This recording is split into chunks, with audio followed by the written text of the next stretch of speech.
100 साल, जी हाँ, पूरे 800 दिन। इतना वक्त गुजर गया, लेकिन बाबर आजम खामोश रहे, तनकीद सुनते रहे, सोशल मीडिया पर तंज सुनते रहे। मगर आज रावलपिंडी के ग्राउंड में एक बार फिर वही पुराना बाबर वापस आया और इसने ना सिर्फ सेंचुरी बनाई बल्कि रिकॉर्ड्स की धज्जियां उड़ा दी। सवाल यह है, क्या ये इनिंग्स बाबर आजम की नई वापसी है?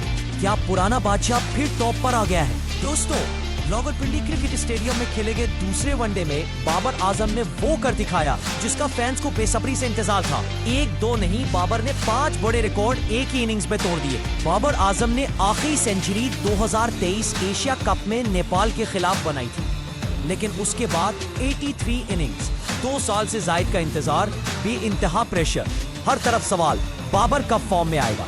और आज 14 नवंबर 2025 बाबर ने उस खामोशी का धमाका खेज खात्मा कर दिया।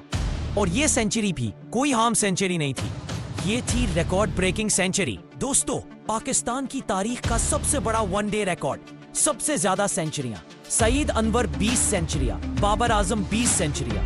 मगर फर्क देखें, सईद अनवर 244 इनिंग्स, बाबर आजम सिर्फ 136 इनिंग्स। यानी बाबर ने वो कारनामा तकरीबन आधी इनिंग्स में पूरा कर दिया। ये बताता है कि ये बल्लेबाज पाकिस्तान के लिए सेंचुरी मशीन है। बाबर आजम अब वनडे क्रिकेट में तीसरा तेज तरीन बैटर है जिसने 20 सेंचुरियां मुकम्मल की। फहरिस्त कुछ यूं है: Hashim Amla 108 innings, Virat Kohli 133 innings, Babar Azam 136 innings, AB de Villiers 175 innings. Babar ने डिविलियर्स जैसे खिलाड़ी को भी 39 इनिंग्स पहले पीछे छोड़ दिया।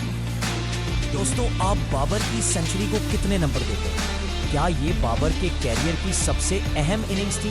अपनी राय कमेंट में जरूर बताएं। हम फिर मिलते हैं एक नई वीडियो के साथ।